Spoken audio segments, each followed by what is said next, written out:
Well, the leadership contest, the Labour ship that may be sinking. It's interesting, isn't it? Have you looked? Have you seen the headlines? Probably have. It would seem that things are going on. They're brewing behind the scenes in Labour HQ, a little bit like Game of Thrones. Knives are being sharpened, plots are being plotted. In fact, the plot thickens like pea soup. Just exactly right now, no doubt, it's getting even thicker by the moment, by the second. What on earth is going on? So, just in case you haven't heard or seen, and I don't claim that this is the definitive version because it is pretty difficult to try and figure out exactly what may be going on, but my understanding is as follows. Labour are not briefing against ministers. However, sources close to the Prime Minister, Keir Starmer, have allegedly, apparently suggested that some ne'er-do-wells are plotting against our great leader. People within the Labour Party, politicians. And it would seem that the reason that this has been leaked by sources close to the Prime Minister is to essentially call some people out without calling them out. Just draw attention to the fact that there could be people with, well, nefarious plans to overthrow Keir. And some of the names that have been mentioned but not mentioned and kind of, I suppose, alluded to are, Wes Streeting is one, isn't he? Wes Streeting essentially has gone on TV to, just like the good politician that he is, poo-poo any such ideas, any such claims. And he's essentially poured honey and treacle over the whole situation and said, no, everything's fine. I wouldn't want to do that. It's not what I'm doing. I'm focused on my job, and Keir's doing a great job.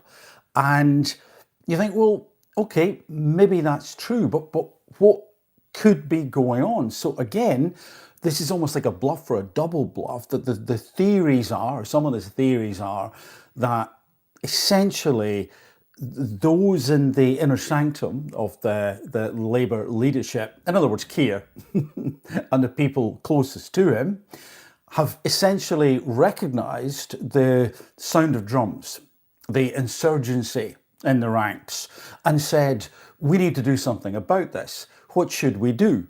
Talk to the people? Hold a meeting? Adopt a different leadership style? No.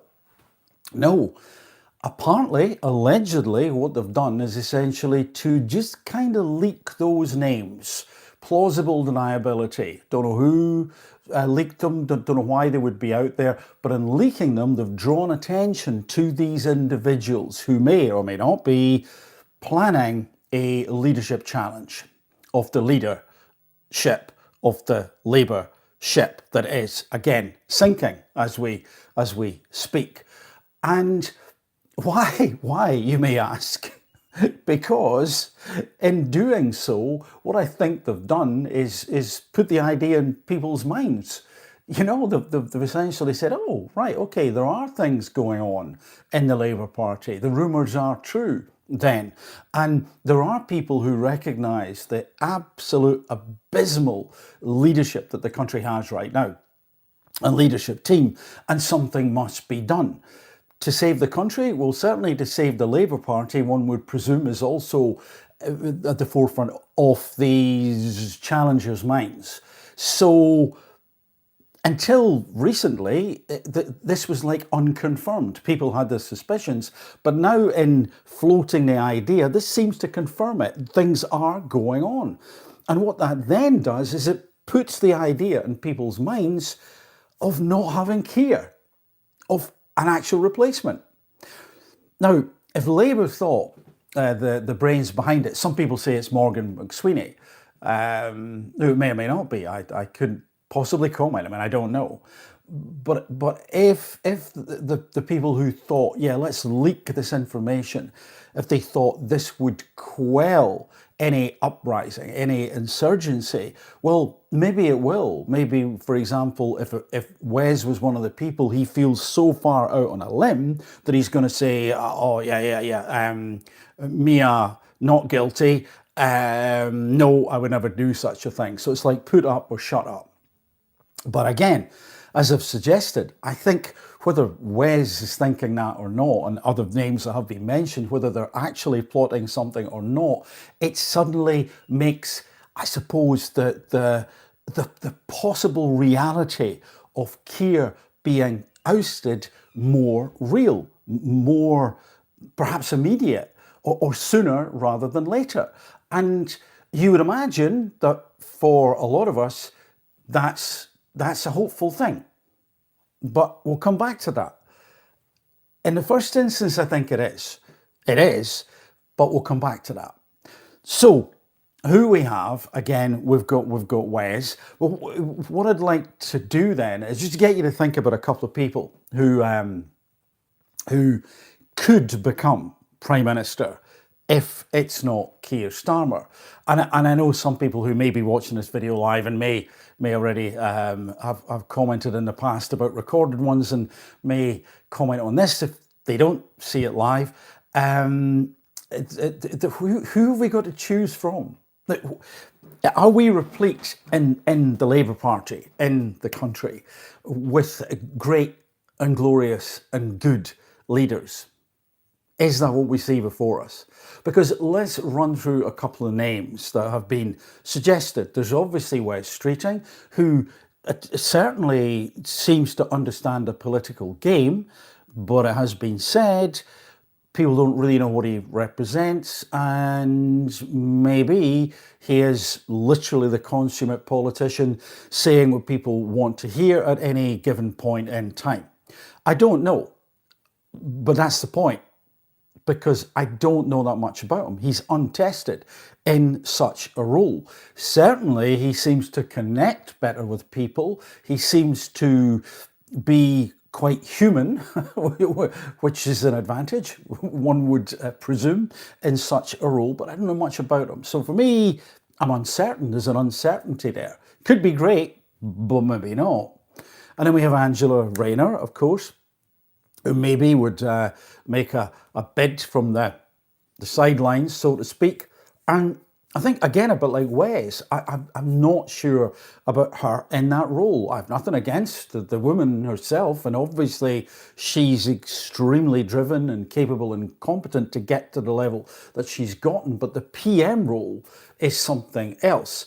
And particularly right now, when we have such a situation that the country feels beleaguered on its knees, because it kind of is, then it is important that if somebody were to replace Keir, that he was someone who genuinely was capable. And again, so far, Wes, has he got the experience? Angela, even in the positions that she's held, is she fleet-footed enough on the world stage, dealing with all the stuff that Keir Starmer has been dealing with? And again, one may say, well, it couldn't be worse than him. But I think it could be worse than him, which is kind of what I was going to loop back to when I mentioned, let's come back to that. So initially, there can be a bit of euphoria, thinking, oh yeah, let's get rid of Keir. Let's absolutely get rid of Keir, for sure. But then that's what a lot of people thought about the Tories. It can't be worse than the Tories. But it has been, particularly because we started off at a lower threshold, a level of misery that a lot of us hadn't felt for a while. And then maybe there was going to be some hope with Labour, and then suddenly that was dashed. So it was like a sort of double whammy. It's like, punching somebody when they're down. And so what we find ourselves now is in a situation where I think we've got to be cautious. Let's think about another couple of names. Well, we have, just picture this. I'm going to say a name, and I'd like you to imagine this individual as the Prime Minister of the UK. Ready? David Lammy. Yeah, yeah, exactly. Once again, just doesn't seem quite to fit. I would say Wes Streeting and Angela Rayner before David Lammy, by the way, particularly recently, where he seemed to be living up to his name of Calamity Lammy and also Temper Tantrum Lammy. But there is an outsider, someone who probably the country's been waiting on, who's been in the shadows but still doing great and wonderful work. And that is, of course, Ed. Yes, Ed himself. You know who I'm talking about? The zero carbony thing guy, Miliband or Moribund, I always forget. Wouldn't he be wonderful? Can you just imagine? Imagine, yeah, that one. Oh, sorry. Some people I've missed a comment. Let me see if I can get it back. Don't know. Sorry. I saw that, so I may have missed one earlier. Apologies. Let me see if I can see. I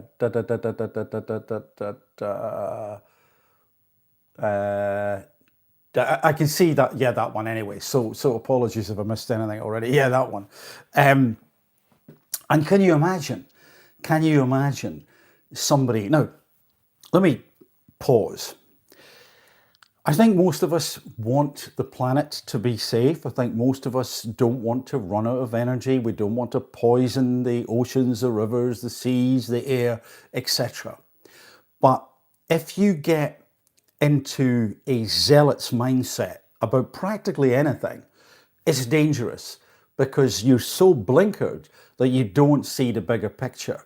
And a prime minister has to see the bigger picture. Keir never really saw the bigger picture. He could see legal things and other world leaders where he wanted to engage, but the bigger picture was what the population actually were feeling, what worried them, what they were scared about, what the pain points were. Didn't seem to see that, and or didn't care. But we've got Ed, who again I think could be extremely blinkered, because can you imagine where would his focus be? Would it be on protecting the borders? Or would he be happy with the current situation where we have this marvellous deal with France, where they send one in and we release 3 people accidentally from jail and allow them to roam the streets? It's a unique situation that you can only find in the UK. That's how advanced we've become. That's why London is, of course, known as the Athens of the North, or should I say Westminster. And so what else would we have with Ed? We would have probably no transport system, but you would be allowed to have a car in the driveway, only electric, but it would have to be powered by a government agreed power source. And that, of course, would be when you get your do-it-yourself breed a hamster kit. And you'd be able to keep hamsters and have them in little wheels that turned. And after the full lifespan of one hamster turning on that wheel constantly, apart from sleeping and eating, etc., you would have enough power to power your electric car approximately 1 yard. But that's okay, because everything would be round about you. You'd be in little zones. You would have nothing, but you would be happy. And you can imagine where someone is blinkered and so much of a zealot, and also therefore a little bit dumb, as Ed would end up being. And I'm not saying he's unintelligent. I don't know the guy, but I do know that strong emotions and a blinkered way of thinking and a zealot's outlook on life can make any of us dumb, because once more, we're not thinking widely. It's the same as strong emotions. Strong emotions drive down our thinking to be quite binary, quite black and white, them and us, right and wrong. We miss out the subtleties and nuances. And I think that Ed would be like that. I think it would be one sort of focus. In other words, yes, pretty much a disaster. So then we find ourselves in a situation where who is there? And I know a few people on this channel have dialogue backwards and forwards, and we sort of, I think, came to the conclusion that ultimately, although Keir has been a disaster, who is there? Who else is there to replace him? And when you then start to think through, it's like, is there anyone who, like the older politicians, remember those politicians that used to be called the big beasts in different parties?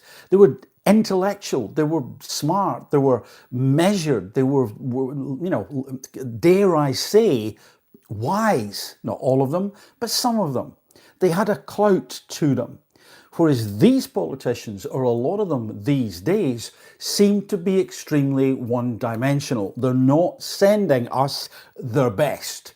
We're getting a catalogue of people and individuals who really are consummate politicians, in the sense that their beliefs, their values will morph and spin and change depending on what is expedient in the moment. And that expediency, as I've said before, is often connected to, how can I get some more votes in the moment? How can I get people to buy into me to survive another month, or to stay in power a little bit longer, or indeed to gain more power? And this is what I think we're seeing. Not all of them, but an awful lot of them. So unless there are people outside the main spotlight in the Labour Party, and I'm sure there are, who could do a good job, a better job, then we're kind of in the short term in a very strange situation. Now, by the way, if anyone from Labour HQ, as I call it, or Game of Thrones Central, as it's probably at the moment, if you do know of someone, can you just get them into the limelight a little bit? Can't you just sort of say, here's the person that we need? You know, so many people, and I've talked about this over the years, so many people in leadership positions, in communities, in sport, and certainly in business, get promoted above the level of emotional intelligence. They're technical experts. There's nothing wrong with a technical expert, but you've got to know yourself and you've got to know others. So you have to be able to recognize your own flaws, to manage your emotions and understand when you're being a bit petty, a bit temperamental, biased, vindictive, whatever it may be. And you've got to recognize how other people are feeling, because that's connected to empathy. It doesn't mean to say someone like that is soft. They can be extremely tough. They can be extremely tough negotiators, but they have humanity about them. And if they're empathic, it is likely they will be ethical and moral. The PM needs to stop giving us, was it 7? Oh, can't read it on the thing. Needs to take a break. Yes, he's BS. He must be exhausted. Yeah, and he probably is. You know, thanks for the comment. He probably is exhausted. You would imagine he would want to give up. You would imagine he would say no.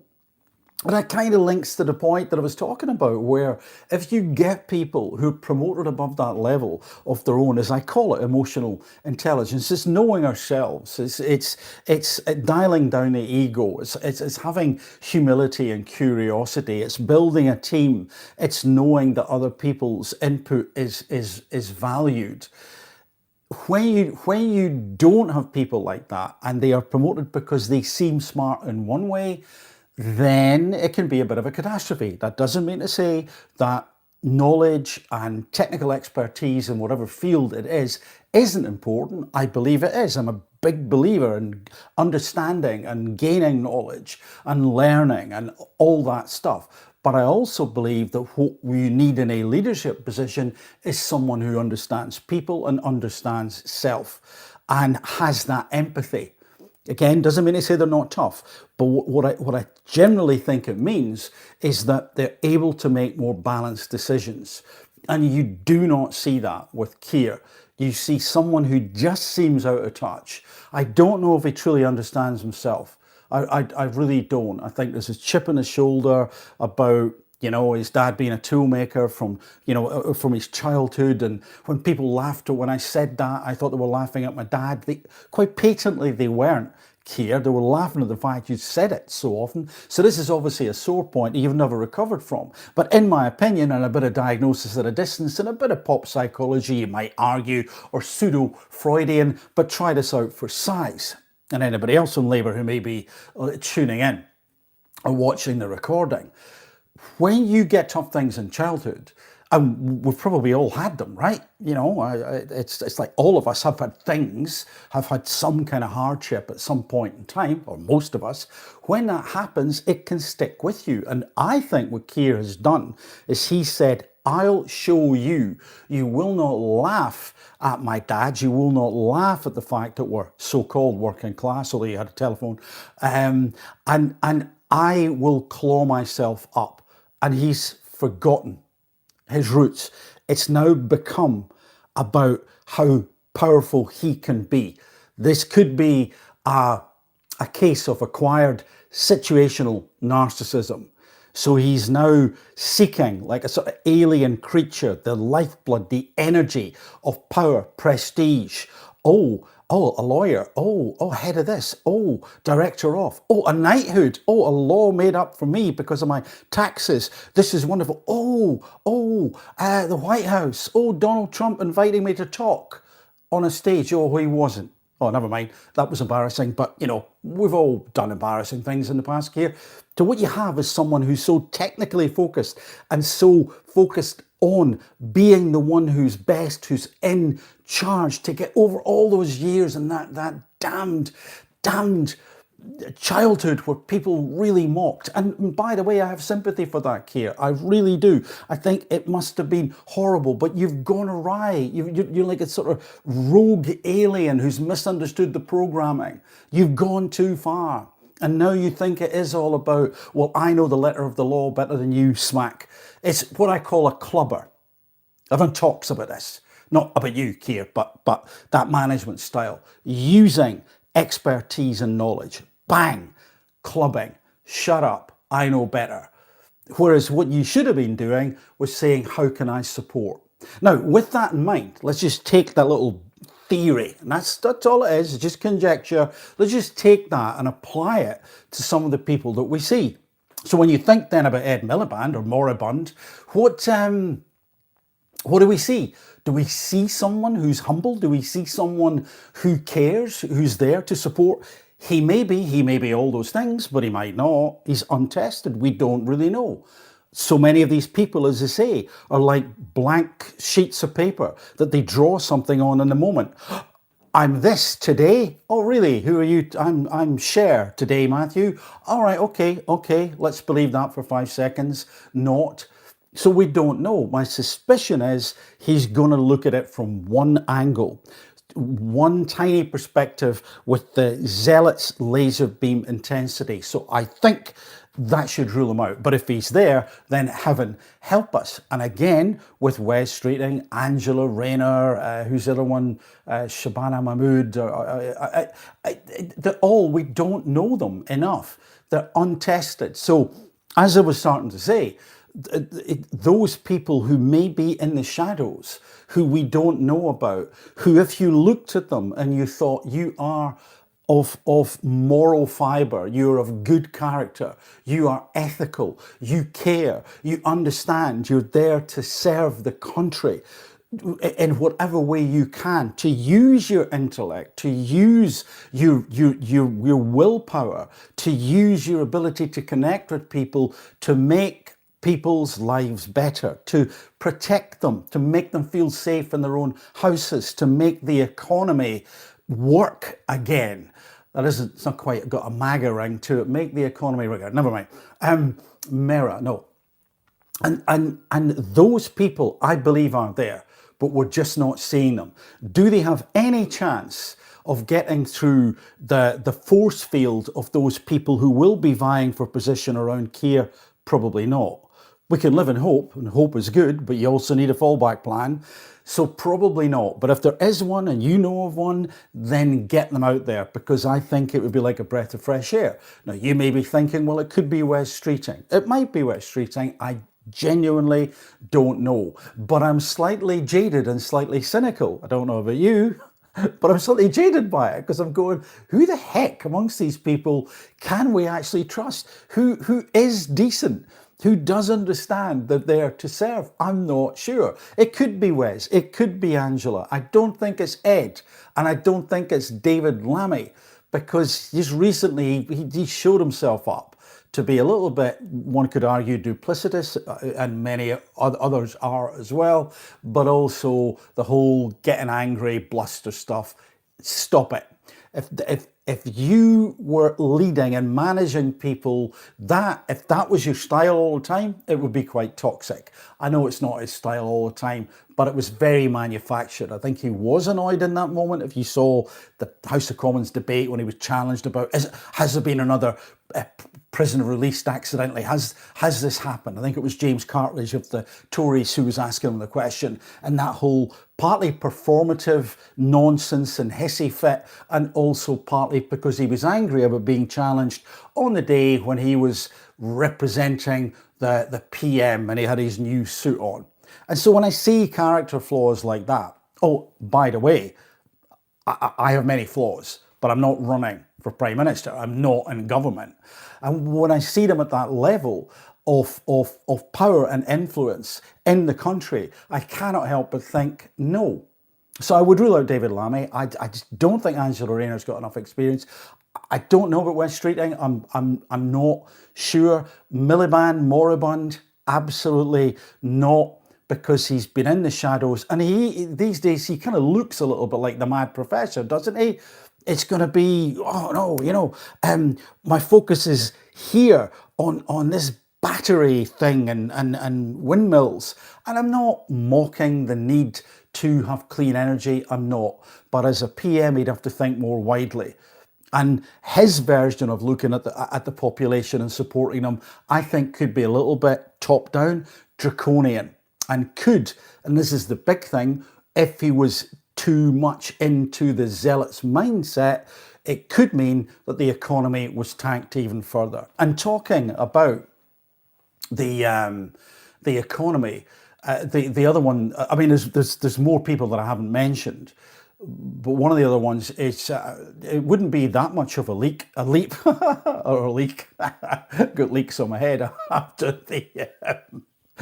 the news about Wes, allegedly, would be Rachel Reeves, Rachel from Accounts.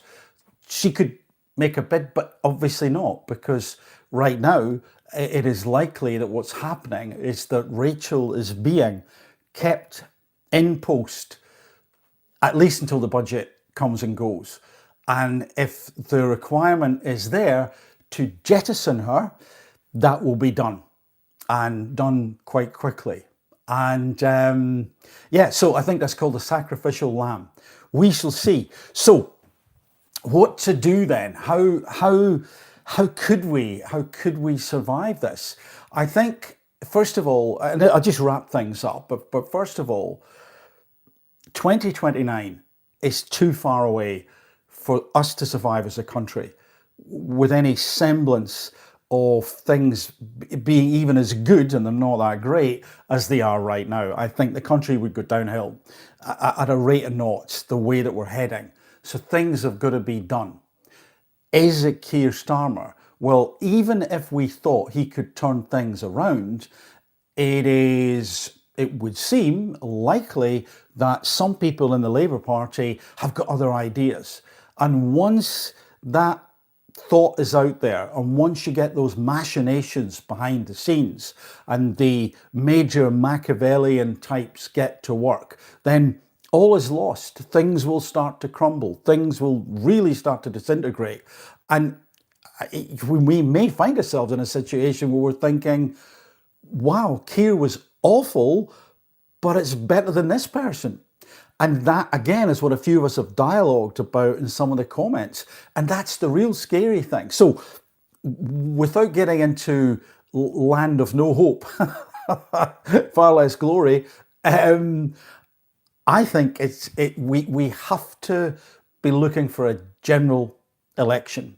I think however that can be triggered, whatever way that could happen, and long before 2029, it might not, it's not going to happen this year. It might not even happen next year, but it would be good if it did. And certainly long before 2029, because now whoever set those hairs running in terms of the little group around Keir, whoever it was, then I think you've shot yourself in the foot. Unless, of course, that was the plan. I mean, who knows with their convoluted political types? Who knows? It could have been that. My suspicion is it wasn't. I don't think they're that smart. I think this was simply, we'll expose these people, they'll run and hide, and everything will be fine again. And in that sense, when you look at who could be Prime Minister, it is quite scary, the paucity of talent and character and leadership credentials that is out there. However, having said that, maybe, as I've said, there's someone in the shadows, and maybe it is a Wes Streeting. Maybe it is. But if there is a contest, and if that actually is then public and we see what's happening, then I think that we have to be very clear about who is in the running, and we have to be very clear about what we're saying, and we have to demand transparency in terms of that meaning. And I think also we have to demand that, in whatever way we can make those demands, that if they make promises, those promises have to be kept, or they have to try their damnedest to make sure that they are kept. In essence, that means transparency and honesty at each stage of the journey. And if we had someone who did understand people, who could connect, who could make those promises, who would be transparent, who had the population's interests at heart, understood the fears, anxieties, hopes, ambitions, and aspirations, then maybe as a placeholder before another election, which I still think should be before 2029, either way, I really do. But maybe that wouldn't be as bad as things are now, because right now it's just chaos. To finish off, I don't think anyone else has made any comments, and apologies if I missed them. I'll go back if they still are there on the recording, and I will pick up on anything. And thank you for tuning in, thank you for commenting. But to finish off, I think what we're actually looking at is a situation where Keir Starmer is I think cannot now sustain this. It was looking shaky before. It's a little bit like if you've ever followed, a boxer, a pugilist, a fighter, and they win fight after fight after fight, and they look invincible, and then they get defeated. And sometimes the commentator says something like, they've lost their aura of invincibility. Keir hasn't lost that aura because he never had it in the first place. But I think what has happened is he's lost the aura of people in that party not feeling about him exactly like you and I. Something will happen. Anything, and we have to make the best of it. Thank you very much. Thank you. He's done. I absolutely. I think he is done. I think that's it, because I think that aura, if I could call it that, that's just like exaggeration. That aura of the technocrat, that aura of dreariness, that robotic style that he has, wasn't great in the first place, to say the least. But I think that now we actually have kind of proof, tantalizing proof. These little briefings against ministers came from somewhere in the government. So let's call that proof, inverted commas, for the moment. Now that we see that actually there are serious actors afoot planning some serious things, then he's all but gone. because what will happen is that people will take that on board and look at him now as somebody who was the former, or will be the former Prime Minister pretty soon. And then it's up to us, whoever it is, whoever gets in, to, as best we can as a population, and peacefully but loudly, hold them to account, hold their feet against the fire, because we need a change. And as I've said, it may be a 2029 election. I really hope something happens before then. But if it can't, for whatever reason, just world events, whatever may be going on, we must have a radically different leader at the helm to what we've had so far over the last year and a half, or however long it is. It seems like an eternity. And if that happens, then this leadership contest, which is probably going on right now, one could argue it's the starting gun's already been fired, then this could do us a lot of good. It is not without its risks. Some people may say the devil but actually, if we got the right person as a stopgap to a general election, then things could improve. So whatever's going on behind the scenes in Labour, it must be interesting times. Anyway, I thought I'd just jump on and talk about that. But I think, and again, thanks for those comments, and thank you for that comment. I think, to echo what you said, he's done. And then fingers crossed that whoever is in that position is 1,000% better. Anyway, I shall sign off if I can. I'm on a little mobile, which is why it's hard to read the screen. So thank you, and for the moment from me, bye for now.